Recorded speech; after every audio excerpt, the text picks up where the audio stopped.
So for our science experiment today that I've been talking about for a while is going to be communicating over distances. So how are ways that you know of that humans can communicate with one another? What am I doing right now? I'm talking. That's one thing that we can do. Something else that we could do to communicate with each other.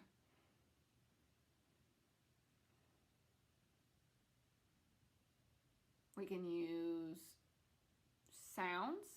Maybe if you hear someone singing, like maybe a song, don't we listen to music sometimes and we can communicate? What about lights? Can lights be used to communicate? What kind of lights do you think are used to communicate? Have you ever seen a traffic light? How it's red, yellow, and green? What does the traffic light tell you to do? Right, it tells you to stop, slow down, or go. That's exactly right. What about a fire truck? How can it communicate with you? Yeah, the sounds of the fire truck, or maybe the lights. The same thing with a police car. Did you know there's something called Morse code? Morse code was a series of flashes used to communicate with people. So, Morse code, they used long flashes and short flashes to represent every letter. So, here I have my phone, and I'm going to flash with my light a couple of letters to you.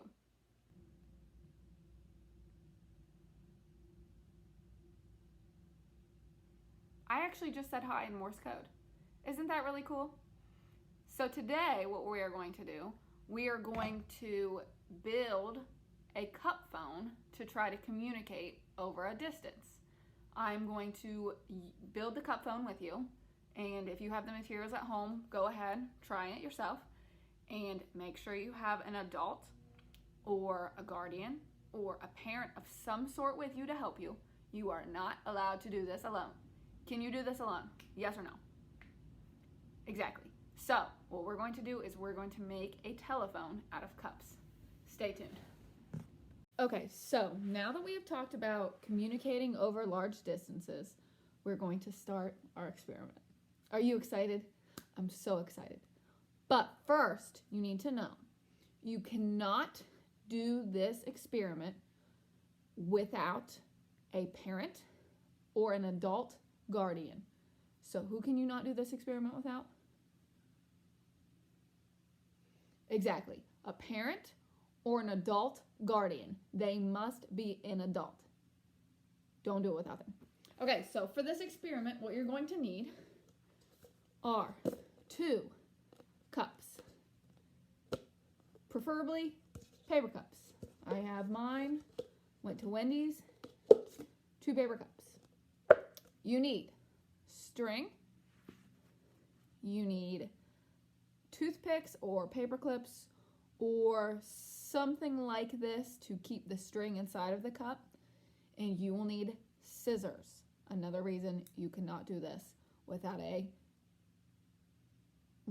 parent or adult guardian. So to start, what you're going to need to do, 2 cups, you're going to need to poke a hole in the bottom of the cups.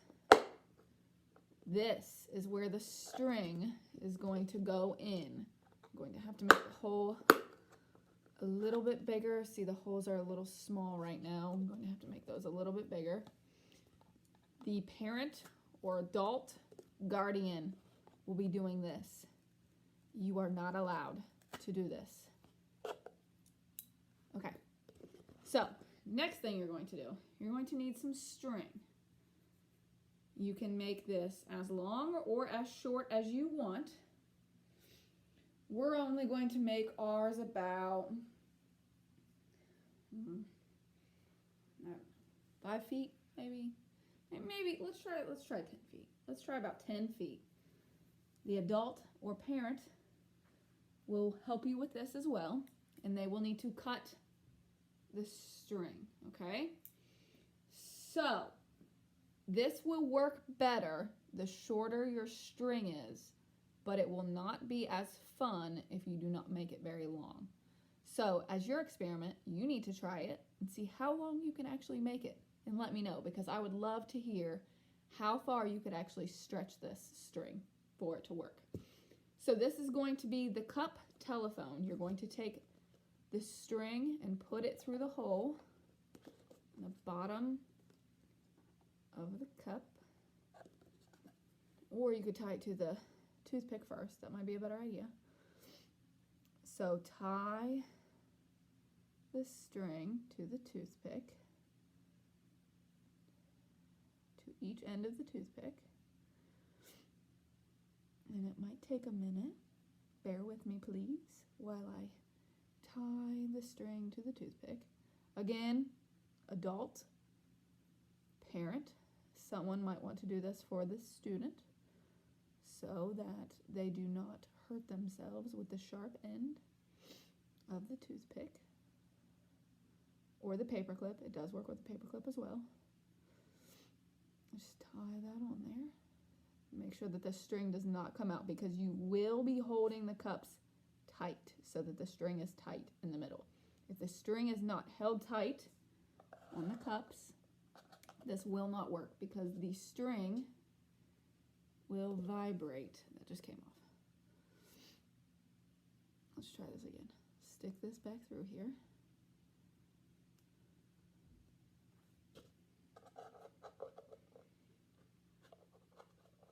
There we go. The string is now inside of the cup. Now we need to do it to the other toothpick as well.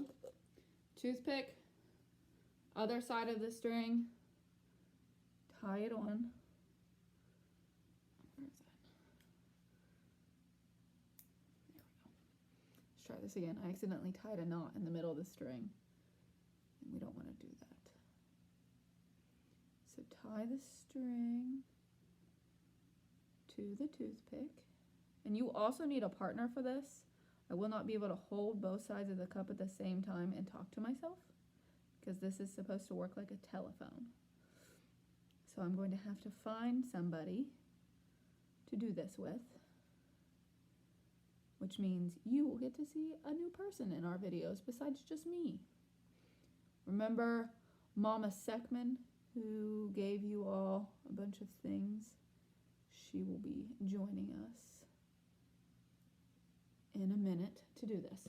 So the other toothpick goes inside of the cup with the string hopefully staying attached. Maybe not. There we go. The string is inside. So when you do this experiment, you're going to make sure this string, these cups, are far enough apart and the string is very tight. So I'm going to go find Mama Seckman and see if she will help. See you in a second. Everyone say hi, Mama Seckman. Okay, so what she's going to do is she's going to put the cup up to her mouth, and we would be putting this up to our ear so that we can hear. Let's see if we can hear what she's saying. Hello children, I hope you're doing good and learning all kinds of good things while you're out of school. And then we would switch, and I would talk to her, and she would hold it up to her mouth, or her ear. Hello, Becky. Can you hear me? Can you hear what I'm saying? Yes, I can. So now that we know the short distance works, let's try it a little bit longer. She's going to be in her bedroom, and I'm going to be in a different room in the house and see if we can hear each other. Let's try it. Okay, so she is all the way in there now, and I'm all the way in here. We are a lot further apart than we were. Let's see if this still works. So the string is attached. It is ready. Let's see if she can hear me. Hello. Say the color green if you can hear me. Yes, I can hear you. What did I say to say? Say the color green if you can hear me. Green. Okay, your turn. Switch it. Hello children, I hope you're having fun enjoying all the blossoms of spring. Have a great week. So why did that work?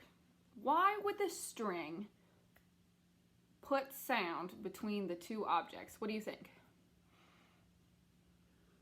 Talk to the people you're with. See if they have any ideas. The string vibrates because of the sounds that we make with our mouth. So when you talk into the cup, the string vibrates and sends the sound waves from one end of the string to the other.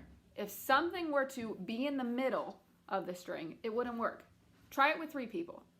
Have 2 people hold the cups, 1 be talking, 1 listening, and have a 3rd person hold the string in the middle. See if that works. Let me know if it does, because it shouldn't. So let me know if you guys tried the experiment. I would love to see pictures of it. See you guys later.